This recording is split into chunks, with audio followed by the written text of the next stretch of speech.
Okay, I think we are live, and given that we're playing with technology here, I'm going to first of all welcome you and then do a bit of a check and make sure that everything is working a-okay. I'm hoping that this is streaming through into the website, that you're seeing this, that you're hearing me, and that we are right to go. Now, I know there can be a bit of a delay between me speaking and you guys hearing what I have to say, so if you could just bear with me for about 45 seconds or so, just so we can get some confirmation from our highly technical team here and find out whether this is actually working or not, okay? So I'm just going to mute myself here. I'm going to yell out and find out.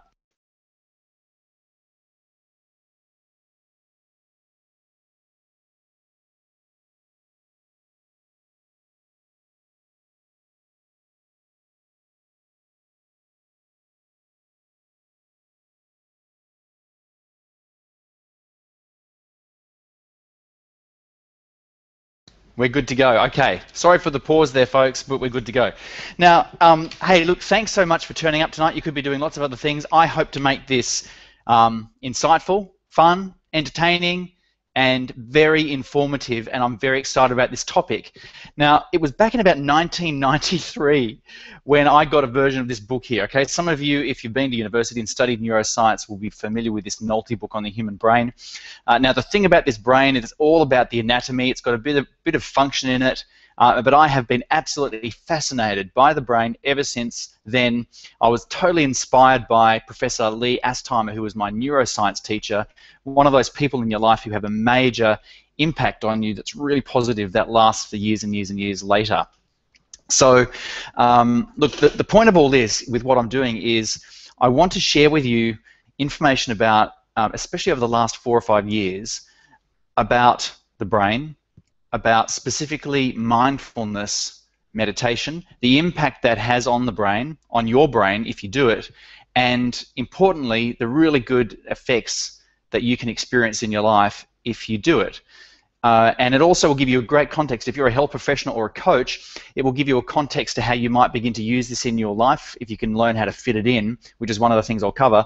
And also, it helps you better understand any of your patients or clients who are doing this as well. So all up, this is going to be a really valuable experience for you tonight, and we're going to get stuck into it. Now, what I have to do, I just wanted to kind of have a face-to-face. I haven't done a face-to-face kind of video like this for a long time, but really I have prepared a PowerPoint, well, it's a keynote presentation for you, right, that I'm going to walk you through. So I need to swap to that now so you can see that. So it might be a bit weird just as we do this. I'm going to share my desktop, start the screen share. It'll be weird for a moment, and then I'm going to find Keynote. Where has it gone? There it is. And we'll come right up to the beginning and we'll click play, and we should be good to go. All right. So I've got my phone next to me, but it's turned off, so I don't get too disturbed. But I do need to keep an eye on the time. I want to be in and out here in an hour, so you can get back to your life, but having been filled with good information from me. So let's get stuck into it. I've called it Mind Over Grey Matter. I'm sure I didn't come up with that. I'm sure other people have, but I did think it was kind of cool when I thought about it. Mind over matter. Because we're told that that can't be the case. I definitely, when I first came into neuroscience, was told that mind isn't over matter. When I got into neuroscience, the brain was it. It was fixed. There was no change that could occur in the brain, you know, past early childhood. Okay, so adults had brains that were fixed like cement, right? And of course, then I had the absolute pleasure of going through the decade of the brain, which occurred from 1990 through to 2000, when all of that information about plasticity, about the brain being able to change itself, all came to light. And so it was like being a part of a revolution, okay? The textbooks were wrong, the research was amazing, and then I've been keeping an eye on it ever since, okay, having been involved in all that stuff. So let's get on to this, because what I want to show you is that the way you think and what you think about and how you think about it actually can change the structure of your brain, which in a way isn't that revolutionary to think of, except that we've got bucket loads of science now to support that and prove it. So let's go through. I'm going to start with a story first of all. That's a slightly younger version of me. It was in 2006.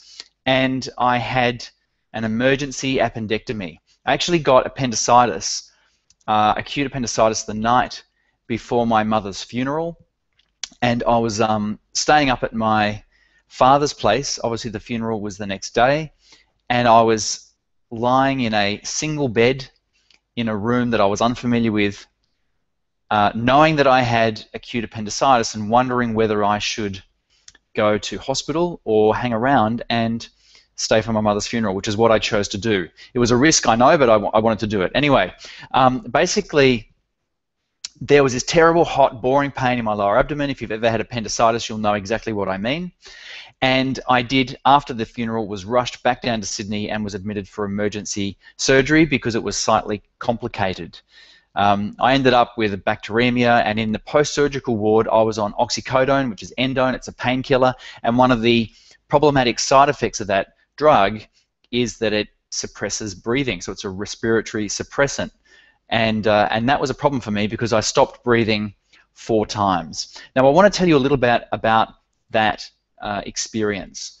I haven't really talked a lot about it before, but I am deciding to talk about it quite a bit. It's kind of a personal thing, I guess.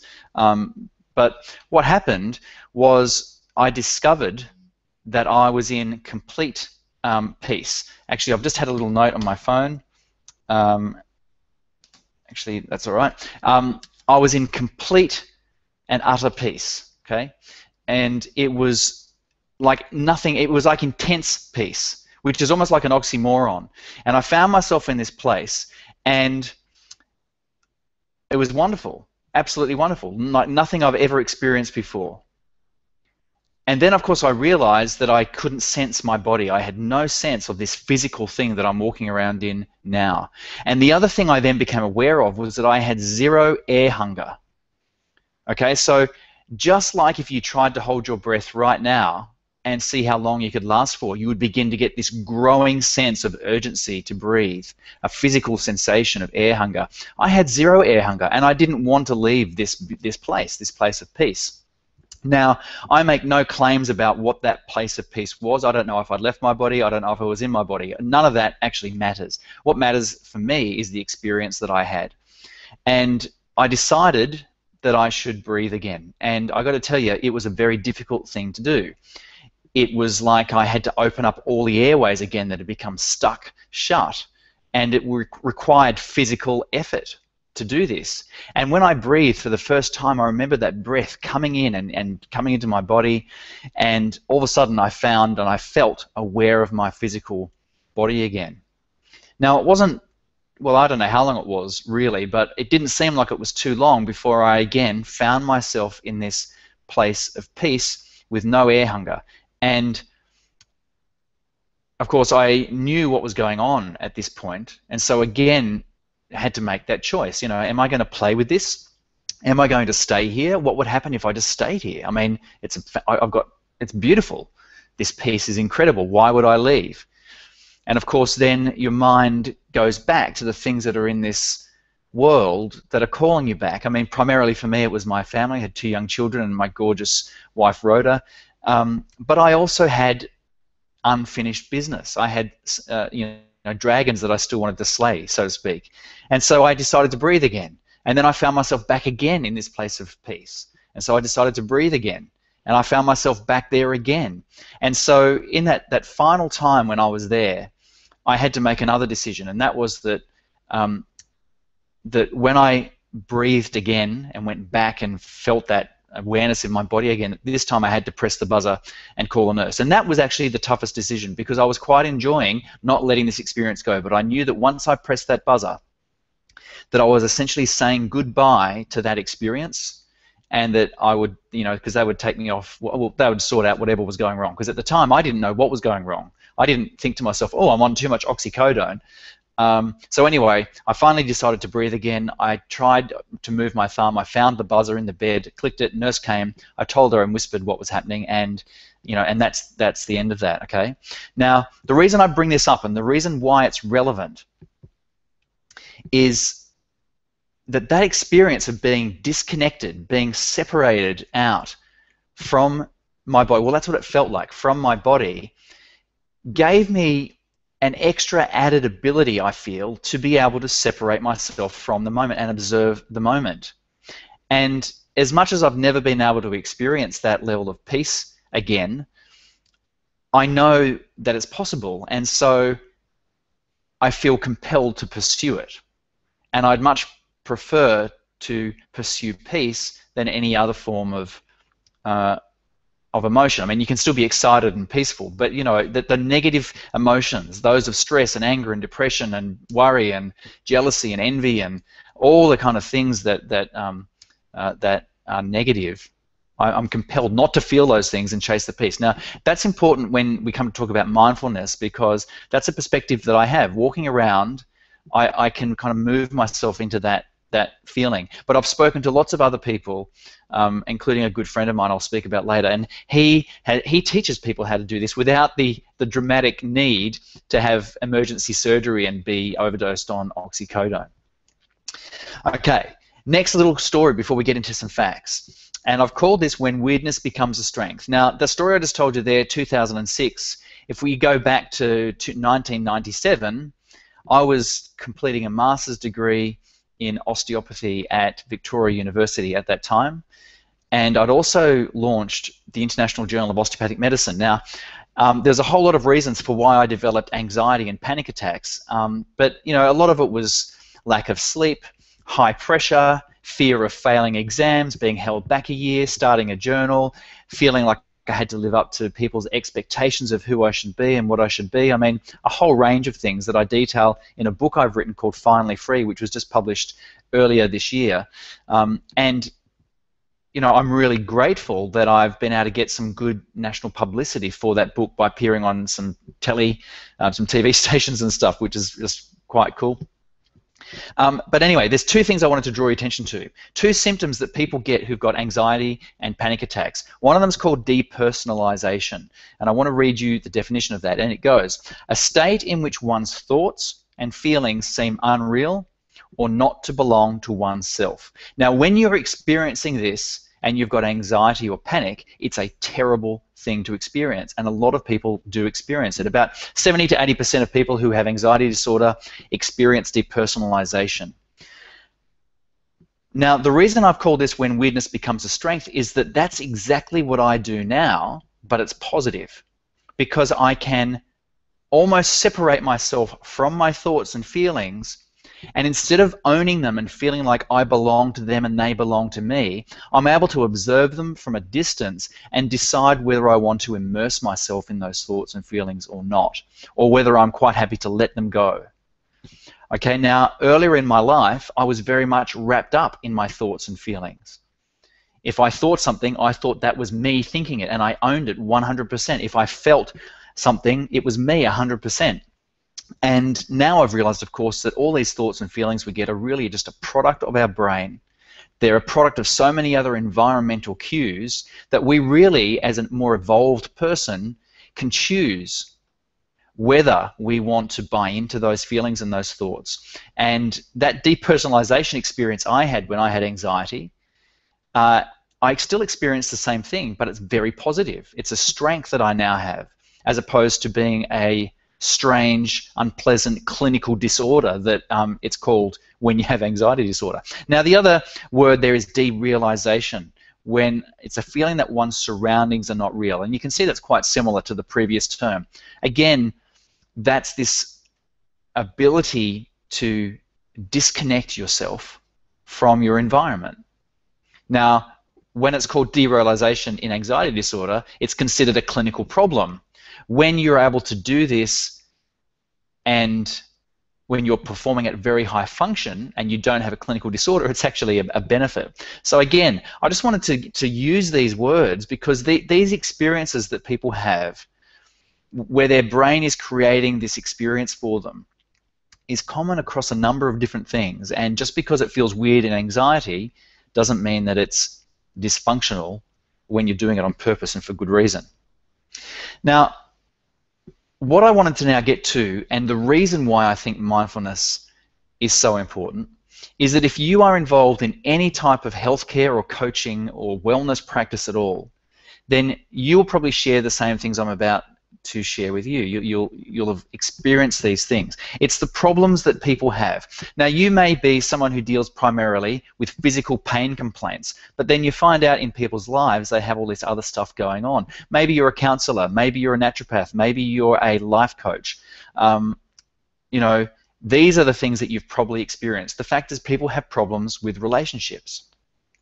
And of course, relationships include their family, their friend relationships, relationships at work, and even relationships with acquaintances like the neighbors. All of these relationships can be a source of stress, worry, anxiety, anger, distress, problems in people's lives. Of course, relationships are also rich and beautiful and rewarding, but this experience I had, especially when I was consulting and in private practice. So many of the people I consulted with pain problems had issues in their relationships. And of course, the next big one that affects people is money, their finances, their career, their business, in a way in which it's tied into their money. You know, I spend a lot of time coaching business owners, and the ones who are absolutely crushing it are the ones who are in business because they love it, not because of the money. The ones who are stressed about the money and aren't focused on the people they serve, they're the ones who have to have this mind shift because the money is a worry and a concern for them. Then, of course, there's health and fitness, which includes, for me, mental fitness. And when I get into the structural changes that occur in the brain during mindfulness, you'll really get to see what I mean by that. And then spirituality. Now, that means lots of different things to lots of different people.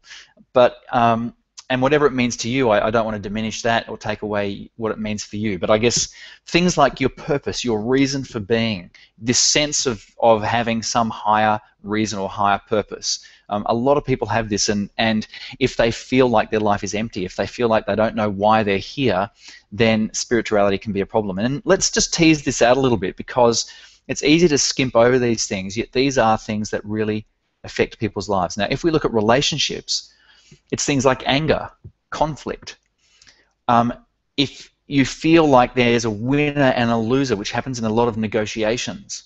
I mean, I was reading a blog post the other day, and I had the misfortune to read through the comments underneath it, and the comments were full of people who were in this argument because people were so unprepared to lose and so adamant to win. And again, that reflects people so wrapped up in their thoughts and their emotions and their feelings about this right and wrong, winner-loser approach to things. There's jealousy and resentment and guilt, all these things that have a big impact on how people feel and get through life. And we can't separate those things out from the symptoms or the reason they may have consulted us. When it comes to finances, people end up in massive debt for all kinds of reasons. A lot of the time, that's due to unnecessary purchases. People are envious of other people's wealth or money, or what they perceive as their wealth or money. There's a lot of people wrapped up in a sense of failure if they haven't achieved certain financial milestones by a certain period of time in their life. And they hold themselves to ransom at these things, and it can have a big impact on their overall health and well-being. When it comes to physical fitness, you have people who are unable to play with their kids, people who can't walk upstairs, people who can't lift something heavy, people who can't run. I mean, the list goes on. When you lack that health and fitness, it has a big impact on who you are as a person. And then this lack of purpose. I mean, people who are bored with what they're doing, they feel trapped. Sometimes people experience a real sense of lost opportunity because they haven't pursued the passion that they have, or maybe they're in something, a career or a certain type of work that is really unfulfilling for them, and they just sense that this opportunity is passing them by and they're missing out on it. And at the same time, what stops them taking action is this fear of failure. You know, I've already created a life for myself, and I don't want to leave it. I mean, when I was consulting in the CBD, the number of people who had high-paying jobs that they couldn't stand, but now they had the high-paying job and they had the mortgage and the money and the 2 cars and all that sort of thing, they really couldn't leave it behind. Well, they could, and something I did, I left it behind, but for whatever reason they couldn't. So these are all the things that I've experienced consulting and working with people, and I'm sure a lot of this is very familiar to you. But I really wanted to bring this out because this is what we're talking about, folks. We're not just talking about meditation and woo-woo and sitting and breathing and thinking about you know, our breath and all that sort of stuff that you might have associated. The reason I'm bringing this webinar to you is because this is what we're dealing with. People might come in with a torn ligament, or they might come in needing business coaching, or they might come in needing some coaching through leadership problem, or they might have back pain. But this that you're looking at on the screen right now is what they're dealing with as well. And mindfulness, as you'll come to see through this webinar, can help with a lot of this. So, which leads me into the benefits of mindfulness. And I've, you know, used a typical question here to highlight this slide, and that is, would it be good if you could have improved attention and more focus in your life? And if you could impart this to your clients or patients as well. What about if you had better coping skills and management of high-stress situations? I mean, instead of just thinking that your current state of being is what it's always going to be, what if you did have better coping skills and management of high-stress situations? What would that be like in your life? You know, think about not just work, but your family, career, relationships, health, fitness, all of it. What if you were able to have reduced anxiety and reduced negative mood? Now, you might not be somebody who has this, but you might be somebody who does. Imagine if that could be reduced. Imagine if you knew how to help other people have this. I mean, negative mood and anxiety accounts for probably 40% of people in Australia, for example, who have mental health issues. The last mental health survey, I think it was upwards of 50% of people at some point will report that they have a mental health issue, and anxiety and depressive symptoms form the bulk of that. What if you could help reduce that? What about if you had improved sleep? What about if you had an improved sense of well-being and a sense of purpose? And it goes on. What about more empathy? Now let's talk about empathy. Empathy is an incredible skill to have, especially if you're in a healing or wellness type profession. To be able to empathize with your patients or clients is a phenomenal skill, and the more empathic you can be, the more relationship, rapport, the more influence you'll have, the greater your reputation, the greater your practice, the more fulfilling. I mean, that just one bullet point alone would be worthwhile. What about more intuition? Okay, because very often we're in science especially, we're talking about scientific facts and using clinical algorithms to come to some robotic outcome.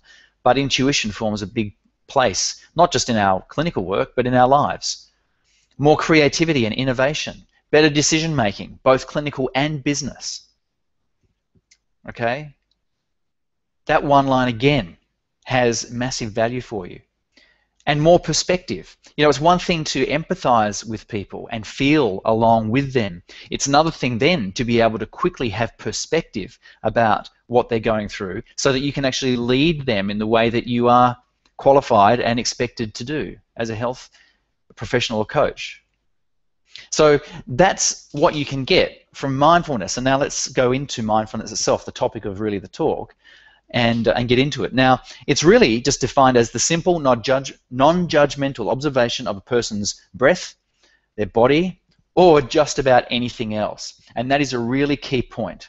Rather than you thinking a meditation or mindfulness meditation is sitting around just focusing on your breath, it can be about anything else. Now, the insight here for me is that I am no mindfulness meditation guru or master. I haven't done lots of it. I haven't taken classes in it, and I don't teach it. But I practice mindfulness all throughout the day for short periods of time, and also while I'm doing some tasks where I'm able to completely separate myself from the environment and the thoughts and the feelings and watch myself carry out a task with this non-judgmental observation. And it enables me to have peace, and it enables me to keep calm, and it enables me to really enjoy what it is that I'm doing. And so mindfulness doesn't have to be the meditation, although I'm doing more of that as well because of the benefits. So mindfulness meditation, let's go into just a bit of background. It's again defined here as a Western, non-sectarian, research-based form of meditation derived from a 2,500-year-old Buddhist practice. Okay, so the Buddha, who was a prince, who had all the wealth in the world, decided to travel to India and meditated for 49 days, so the story goes, and became enlightened and became the Buddha. And, you know, that's where this derives from. It actually was developed, mindfulness meditation, by Professor John Kabat-Zinn at the University of Massachusetts Medical Center. Now, he developed what's called the Mindfulness-Based Stress Reduction Program, and it's an 8-week workshop, and it's now taught all over the world. He developed it in the 70s, and it is now becoming very, very popular, and it's the basis of a lot of the research that's going on. Now, in the Mindfulness-Based Stress Reduction Program, what you do is you have mindfulness meditation, you also practice body awareness, and they also use some yoga moves as part of this process, not as a singular thing, but as a combination. And just for completeness here, that is then also been morphed into what's called mindfulness-based cognitive therapy, which is really using the concepts of mindfulness with cognitive behavioral therapy to try and help people have relapses from anxiety and depression. So now let's get to evidence-based meditation, okay? Because even though lots of people have been practicing it and claiming that it has benefits, of course what we want to know is, well, look, if we research this, can we prove that it actually does have benefits? What does the evidence say about this? Should we be telling everybody to do this? Is it worthwhile, or is it just something that you do only if you believe in it? Now, up until now, 2014, there's almost 100 randomized controlled trials now looking at mindfulness meditation, whereas even 3 or 4 years ago, there was nowhere near that amount. So there's been a substantial increase in the number of clinical trials that are being funded to investigate the effects. Now, what I wanted to do is now take you through a quote from Dan Hurley in the New York Times. And this is a direct quote from his article, okay? So I'm just going to read it out for you, and I want you to let it sink in. So 2.5 millenniums ago, a prince traveled to India and began to meditate beneath a tree. 49 days of continuous meditation later, tradition tells us, he became the Buddha, the enlightened one. Now, more recently, a psychologist named Amishi Jha traveled to Hawaii to train United States Marines to use the same technique for shorter sessions to achieve a much different purpose: mental resilience in a war zone. And this is what Amishi Jha said. We found that getting as little as 12 minutes of meditation practice a day helped the Marines to keep their attention and working memory. That is, the added ability to pay attention over time. They were stable. Now, if they practiced less than 12 minutes or not at all, they degraded in their functioning. So when meditation is being taught to Marines and they're experiencing more and mental resilience, you can see that this practice has spanned centuries and centuries and centuries. And it's come to this point in time now where we are literally inundated with functional MRI studies showing the benefits and the effects of mindfulness. Now let's get into it a bit more. The mindfulness-based program, it's a body scan where you're in a lying position and you are guided to place attention non-judgmentally on each area of the body, from the toes to the top of the head. Now, some people listening to this might have done progressive muscle relaxation, and I guess that's a similar kind of thing, but it's becoming aware of your body. And you can do this in a chair as well, sitting, which is focused attention on breathing while you're sitting on a chair, or on a meditation cushion on the floor. And here's the other one I really want to point out to you: walking meditation, which is a mindful, slow walking, focused with attention on the body. Now, this is more like what I've just naturally learnt to do after the anxiety and then after that experience I had in the hospital ward, where I'm able to experience this mindfulness while I'm being active throughout the day.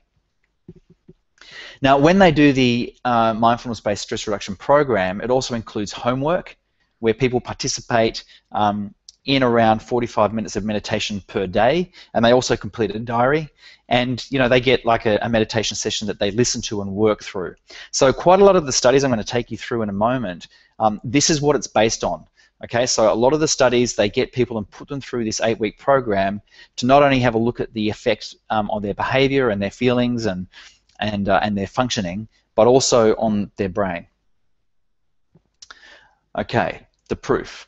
Now, there's 3 types of studies that I keep coming across. One are called case control studies, where they might get people who have anxiety and they'll match those with other people who don't have anxiety but are otherwise the same, and they'll take the people with anxiety on a course of mindfulness-based stress reduction and a control of some type, and then the controls vary. Some of the controls also have anxiety as well, and the studies differ in their quality, okay, but that's the general gist of it. A randomized control trial is where you would get a whole group of people with anxiety, and you would randomize them into a number of different groups. Some of them would randomly be assigned to a mindfulness group, some would be randomly assigned to maybe relaxation or reading or exercise, and some might be randomized to doing nothing. And the third type of study are the brain imaging studies, and there's a variety of different brain imaging studies, but the ones that seem to be the most common are functional MRI studies.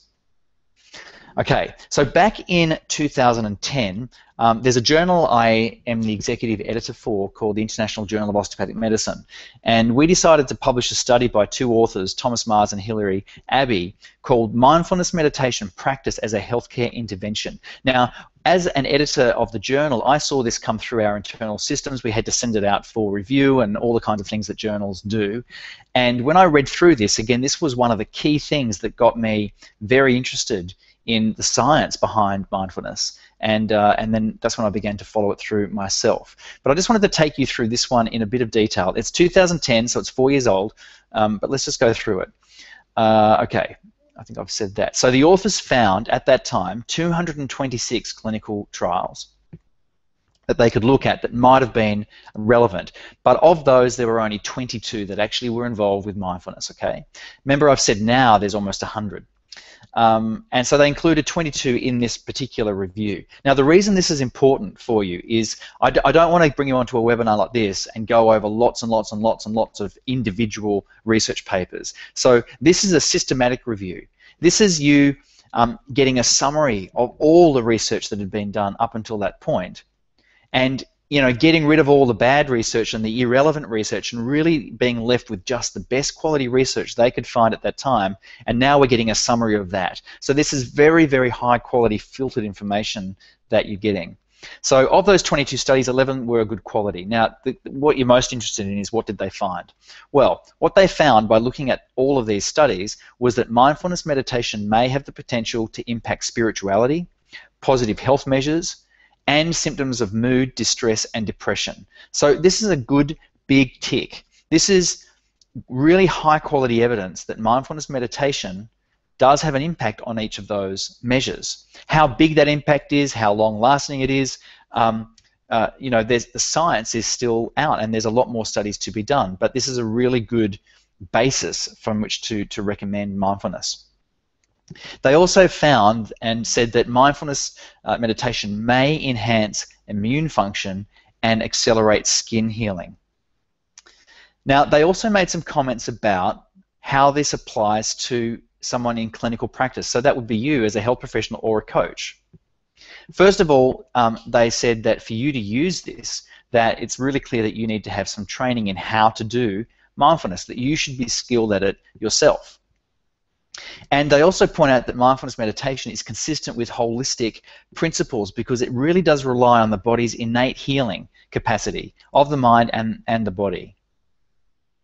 Now, the other thing about mindfulness is that it really increases compassion and empathy, both of which can be conveyed through touch. So depending on the type of health professional or coach you are, you might not be in a place to be touching people, but if you're an osteopath or a physiotherapist or you're a doctor and you're performing physical examinations, then being able to convey that compassion and empathy through touch because you're mindful can actually have good therapeutic effects. Now let's fast forward to 2012, just published in the Journal of the American Medical Association Internal Medicine Journal, which is really ramping it up. I mean, our journal is good, but the JAMA is a significant, big hitting journal worldwide. Now what they've found is 47 trials with a total of 3,500 participants, and this is what they found evidence of.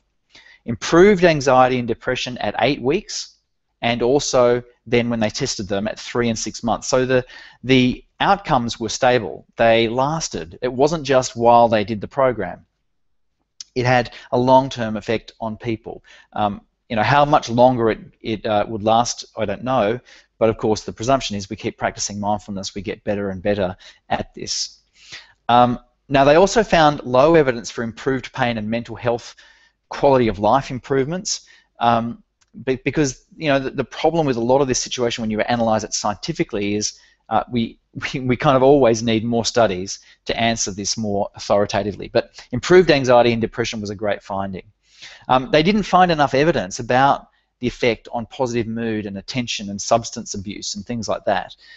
There's a lot of studies that show there's a benefit, but in terms of this article, they're basically saying, look, they're insufficient. We'd like to see a lot more studies before we make any really strong statements. Now that I've given you the kind of big, heavy-hitting science, meta-analysis, systematic reviews, I now want to give you an insight into what's going on for real people.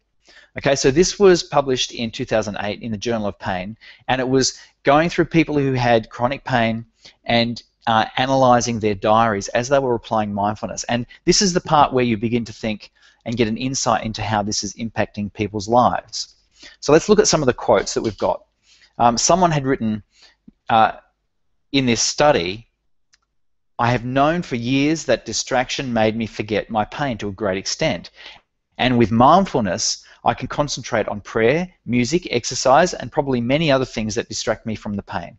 So that person found mindfulness gave them the ability to cope with pain.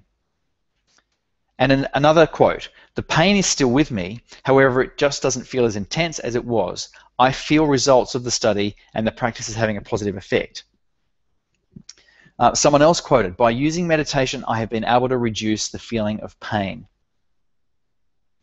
Now, when it came to sleep, because they asked them all about sleep and they looked at their diaries and what they'd written, they felt, this person felt very well and relaxed for sleep, which came quickly. Someone else wrote they slept great after meditation. Someone else wrote it has helped me get back to sleep more readily. So when they woke up, they found they got back to sleep more easily if they were doing meditation. And then this is like a fantastic quote. This program has really changed my life. Because of the meditation, I not only have less back pain, I am more aware of my life and I'm learning to live it to the fullest.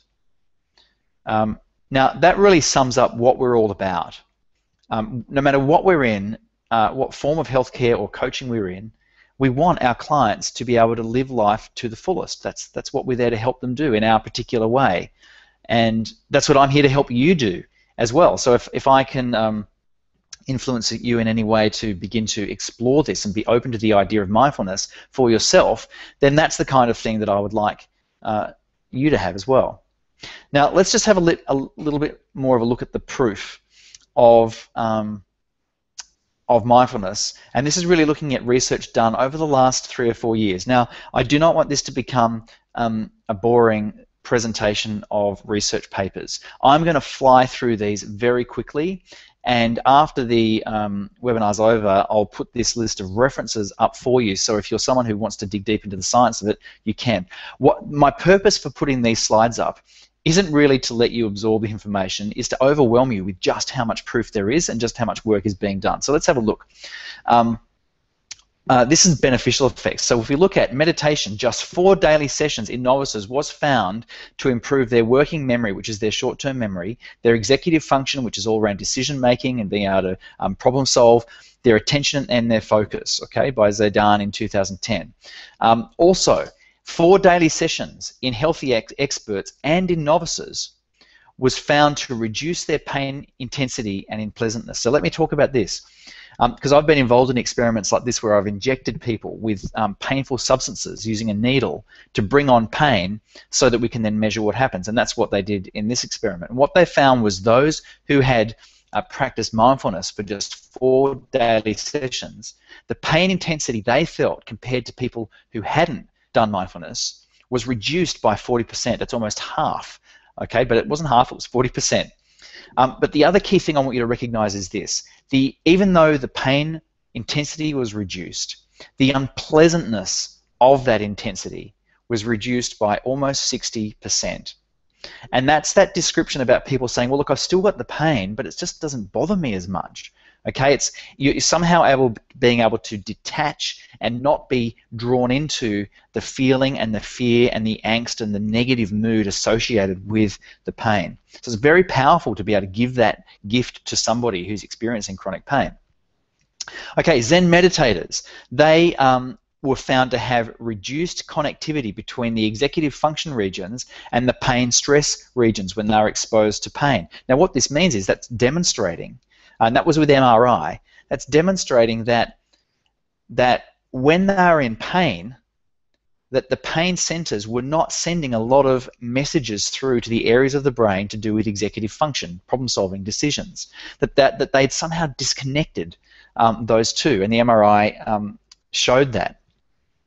Here's another one. In just 3 days, there was reduced pain sensitivity and anxiety and increased mindfulness skills when novices were exposed to a painful stimulus. Now, the key thing I want you to do is look down the left-hand side there under meditation and go 4 days, and then 3 days. People are experiencing change quickly, okay, and that's one of the key things that's exciting about this. People in an 8-week mindfulness-based stress reduction program who had chronic low back pain, they experienced pain reduction, improved attention, improved sleep, and greater sense of well-being. And that was by Moroni back in 2008. Now, let's get into the proof of the mind over grey matter, because this is what really fascinated me. Actually looking at what happens in the brains of people who meditate. Now, there's a couple of terms we're going to be talking about. One's called grey matter density. Now, the grey matter in your brain is the part of the brain that contains the nerve cells. These are the parts that do the processing of information, as opposed to the white matter, which is the conduction of information, or the transmission of information. So the grey matter density is the processing power of your brain. Okay, so and that's what they're looking at. If people do mindfulness, is there a change in grey matter density? Okay, now that's a phenomenal thing to think about. The other thing that they're looking at is increased connectivity between various brain regions. Increased gyrification. I should really have a slide up for this, but the gyri on the brain are the folded parts of the brain that, of course, you'll be familiar with, and they're looking to see, are certain parts of the brain, does it have increased folding as a result of doing mindfulness? The other is increased cerebral blood flow, and of course what they're doing is they're looking at people before and after mindfulness. So let's take some brain scans of you before you do mindfulness, then let's take brain scans again after you've done mindfulness and compare the two. And then also there's some studies here where they're looking and comparing people who do mindfulness to people who are non-meditators, okay? So those who aren't doing any meditation. So there's quite a lot of ways to investigate this. Let's go through it. We're going to look at the change, the brain region that it happened in, and then the research, the people who've done the research. Just really quickly, okay? Let's go through this fast. So as regards to the increased grey matter density, now I want you to think of this as if you go to the gym and you pump iron for your biceps will get bigger. They'll be more dense, okay? And so that's what we're literally talking about, physical change, increased density in grey matter. Here's all the places that they've found it: the amygdala, the dorsolateral prefrontal cortex, the mediolateral prefrontal cortex, insula, singular gyrate, hippocampus, parahippocampus, temporal lobe, cuneus, caudate, pons, raphe nucleus, parietal lobe, occipital lobe, trigeminal nuclei. These are all key areas in the brain. If you studied any neuroscience at all, you'll know how key these are to functioning, and they've all been shown to have increased grey matter density after performing mindfulness. There's a whole range of studies there that you can have a look at, from which I've grabbed this data. Let's look at increased connectivity. It's been shown in the parietal lobe, the prefrontal cortex, cingulate cortex, hippocampus, dorsomedial prefrontal cortex, and the default mode network, which is a whole range of areas in the front of the brain to do with what your brain is doing just when you're when you're not thinking of anything, when you're just hanging around and there's no purpose. There's increased connectivity there, and of course shown by a range of MRI studies listed over on the right that I'll give you the list to. Increased gyrification being shown in the precentral gyri, fusiform, cuneus, and insula. And Ludders et al. Did that particular study. Increased cerebral blood flow has been found in the insula, amygdala, hippocampus, and caudate. Okay, so you can see that there is so much going on in the brain when you perform mindfulness-based meditation. Now, I wanted to just take one study and look at it because it's easy to just gloss over all of those and overwhelm you with the facts that, yes, the brain changes. Let me just dig into one study, even though I've cited lots. One. So Ludders and colleagues analysed high-resolution MRIs from 30 long-term meditators and compared them to 30 controls matched for age, sex, and handedness, okay, left or right-handed. So they're really comparing two different groups. What they found in the meditators was that hippocampal volumes, that's the size of the hippocampus, a certain part in the brain, were larger in meditators than in controls, up to 15% difference. Now that's a large amount for a small bit of brain tissue to have a 15% difference in the hippocampus is, I think, dramatic. It inspires me, at least. It inspires me to do mindfulness because I would like to increase my hippocampus by 15%. What could I do with a hippocampus that was 15% more dense? What could I do with an insular cortex, which is all to do with intuition and creativity and gut feelings? What could I do if that was increased in thickness? And of course it is. We've got the research to demonstrate that. And so Ludders, what they think here is that a larger hippocampus in long-term meditators may be part of the underlying neurological reason for improved cognitive skills, thinking skills, mental capacities, and the personal traits associated with the practice of meditation. So this is the key shift I want you to get, is that people don't become more calm with meditation because they practice being more calm. They become more calm with meditation because their brain changes and enables them to be more calm. And this gives you a really concrete reason. It gives you concrete evidence to help not only yourself decide to do this, but for you to help your clients or patients decide that this is a good idea as well. That's the study. I mean, I can cite that for you, okay? But they're from the Department of Neurology at UCLA Medical School. And I just found this awesome image for you that shows the hippocampus, okay? So there's a full brain. And what it's highlighted in red there is that small little bit that's the hippocampus, and what it's got to do with, I'll take you through what the hippocampus does, and you'll understand why it's so important to function, okay? The hippocampus generates some of the largest signals of any brain structure. It's very dense with nerves, and it's essential in creating memory short-term and then sending that memory to long-term. Now, if you did not have good short-term memory, you would be forgetting people's names, you'd be forgetting why you were doing what you were supposed to do. If you were entertaining numerous different concepts to problem solve, you would forget one of them or two of them, and it would be very difficult for you to be involved in problem solving, in creativity, in any real cognitive function.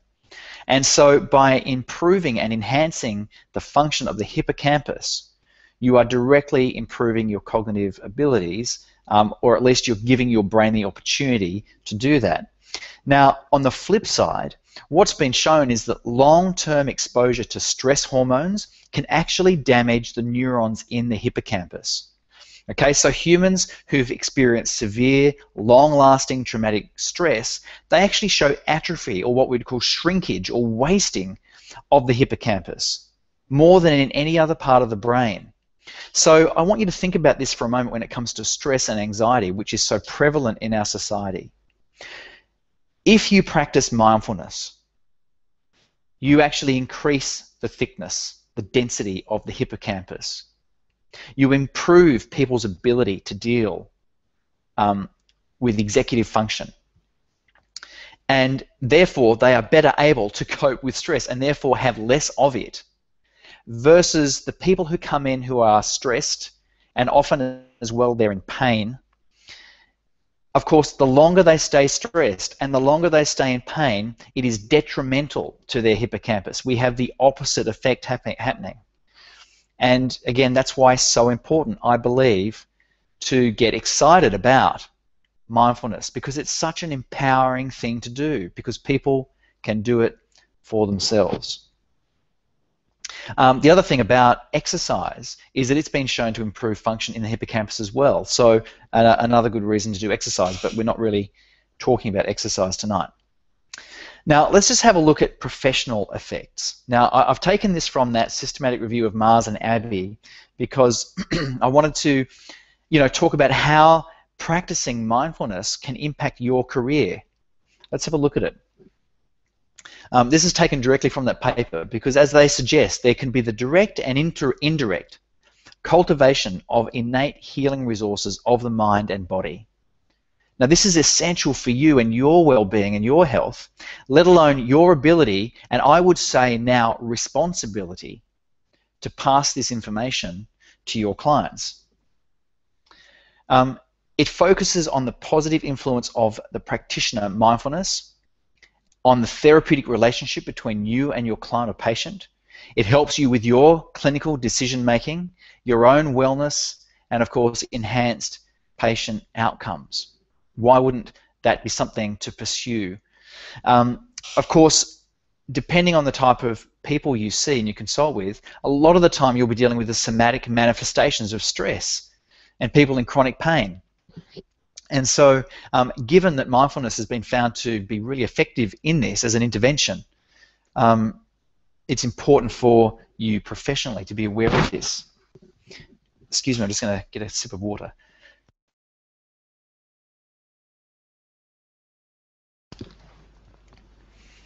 Now, lastly, we haven't spoken so much about this. One of the things that you can do while practicing mindfulness is to focus on compassion, or what they call loving kindness. So, loving kindness meditation in those with chronic low back pain has been shown to produce positive results.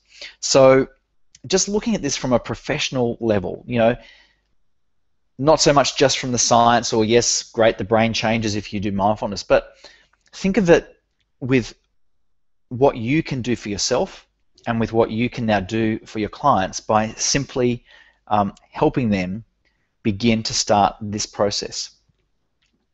Okay, we're really coming to the end of what I wanted to share with you tonight, which was also an invitation to something. Now, before I get to the invitation of this big event, I wanted to tell you my Vagas story. So this is a good friend and a mentor of mine, Kevin. Now, Kevin's based over in Vegas, and that's him there conducting a business call with a foam sword on a remote headset. And I've been over to visit with Kevin quite a few times, and he's had quite a large impact on me and the way I run my business and the way I coach people, and he's been someone who's substantially changed the way I think about things. Now, through Kevin, I met James. Now, James, funnily enough, is then back over here in the Sunshine Coast up in Queensland in Australia. And James, who's there, he introduced me to Tom. And Tom is based in Sydney, which is where I'm based. Now, why is this important, and how does this all work? Well, Tom, turns out, 20 years ago, started meditation for a very similar reason. Well, he had a very similar story to me. He had very acute and severe anxiety and panic. He was very successful in finance, but he ended up with anxiety and panic. And he actually used meditation as his way out. It's a different way out than what I had for mine, but he used meditation, and he's been doing it for 20 years and teaching meditation. Now, what's happened for Tom is he has now left the finance world and has now become a keynote speaker all over the world, teaching people, teaching executives, and teaching everyday people all about how to meditate. He is renowned. He's got such an incredible reputation, and he's one of the most incredible people I've met. And what he's got is an event coming up, and so you're invited. And it's the world's biggest online meditation session. Now, it's coming up just next week, and it's on Tuesday the 17th of June at 6 p.m. PST. Now, that's California time, so if you happen to be tuning in from the States, that's when it is for you. If you're in Australia, it's on Wednesday the 18th of June at 11 a.m. Australian Eastern Standard Time, which is Sydney time. Now, it's short notice. It's next Wednesday for us here, Tuesday night if you're in the US. It's not going to go for a long time, and I'd really love to see you on this event, because what Tom has got is people all over the world who are promoting via email for people to join this online event, and there are thousands of people signed up for this just in the last week. And so it is going to be this event because it's his way of sharing mindfulness and meditation with the world and making it accessible to people and teaching them actually how to do it. He's very experienced at teaching, and it's going to be a great event that you're invited to come to. And the way you'd find out about it is by going to evohead.com/stillness, and if you're still on the page on the website, the link is directly under the video for you to click on, and you can go ahead and register. Now, when you do, what will happen is there's a series of videos available for you that Tom has prepared to teach you about the myths of meditation. They teach you his technique for actually how to fit it into your day, so that you don't, even if you're really busy, applying his techniques will help you fit this into your day. And once you've learnt the technique, of course, you can then pass that on to your clients and patients. He also teaches you about 4 different types of meditation, and so you can understand there's all different types. There's not the classic one of just sitting there trying to clear your mind. There's a range of ones, and he'll take you through it. And then, actually, on the event, which is next Wednesday for us in Australia, he'll go through 2 different types of meditation and get you to experience it. Now, even if you're an experienced meditator, then that'd be a great reason for you to come along. Even if you've never done meditation before, or maybe you haven't done it for a while, then come along and join us on this call and go through this experience on like this global mass event and be part of something that I think could really have an impact on you that's positive and that will last you a long time. Now, when it comes to you and meditation, let's look back at this study that we published in 2010 by Mars and Abby. Mindfulness meditation can help clinical decision-making and enhance patient outcomes. It can help your wellness. It can help you as a professional with your self-care and your ability to develop your professional capability. So, it's something that I really recommend you take a look at. Now, you might decide you don't want to do it, and of course that's totally fine, that's your choice, but what I would urge you to do while I've got your attention now is to devote a bit of time finding out about this, because it's your own personal benefit that will be ongoing, not just a short-term thing, a long-term thing, something that will last you for years and years and years. And the beauty is that you can experience change in just a few days, and of course I've just shown you numerous studies showing structural brain changes that will take place in your brain within 8 weeks of you doing this. So I think it's a really exciting thing to be involved in, because why wouldn't you want better performance in your life and in your practice? And as I've said numerous times tonight, imagine being able to pass this gift on to your clients or your patients. Now, why might you consider it? There's one other paper that I found fascinating I wanted to bring your attention to, just as we wrap this up. The way you process pain, whether you process it more in your amygdala or in your insula, will predict whether you are likely to meditate or not. Now, let me explain that a little bit more. The amygdala has got a lot to do with fear, anxiety, threat, whereas the insula has got more to do with intuition, gut feel, and processing, and allows you to be that bit detached.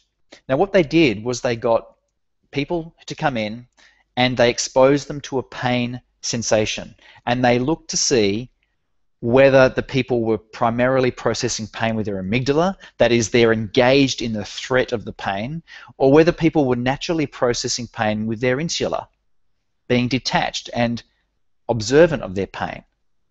And they didn't tell them the results, but then they began to get them to do a mindfulness process, and they just let them naturally do it. It just turned out that the people who processed the pain with their amygdala were less likely to carry on with the meditation than those who processed it with their insula. Now, the thing about this that I'm hoping you've realized is those who need it the most are the ones who were processing the pain mostly with their amygdala, who were caught up and engaged in the threat of the pain. But they were the ones less inclined to do it, even though they're the ones who need to do it most. So the way that I would say that applies to you is, if you are already a meditator then great, join us, help us spread the word here, help us get this information out. If you're sitting there going, I'm not inclined to do that, I can't fit it in, I've got a whole lot of reasons why I shouldn't do it, then that actually might be the reason that you would consider it. Okay, so really invite you to come along and begin to explore it just a bit. Now, the way that this is possible is that Tom's also introducing a program. Now, it is a paid program. It's 21 days of meditation. And it's all about him walking through a process so that you actually begin to form a habit. I'm going to go through it. Rhoda, my wife, and my kids are all going to go through it when it starts. It's 21 days of meditation, and I really enjoyed doing it, and I really encourage you to come along and join in and do that with us if that's your particular bent, if it's something that you'd be into. So that meditation, the 21 days of meditation, will come after the event, and it's always going to be available to do, but that 21 days is going to be a great period of meditation to go through with thousands of other people from all over the world. I've seen them flowing in. It's just been an incredible week that you can participate in with us. And the way you would find out about then, of course, is just like I said before, click on the link under the video, go through and register, and at least you can find out about it. It's evohead.com/stillness. So that wraps up what I wanted to take you through. And in summary, I want you to understand that I have personally found my version of activity-based mindfulness as I go through my day to give me the ability to cope with incredibly stressful situations, to give me the ability to remain calm, to give me the ability to manage people in a much different way.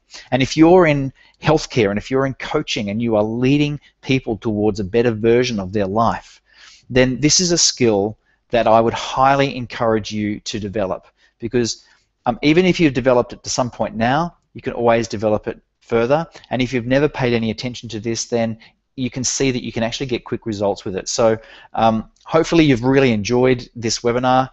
There's going to be a quiz available for you to take as well, because I'll put that up and I'll notify you by email. You can come in and take it. Of course, the quiz is really just a formality to verify that you've attended, and then you can get a certificate of continuing professional development that you might be able to use for any, associations or regulatory bodies that, want you to do that sort of stuff.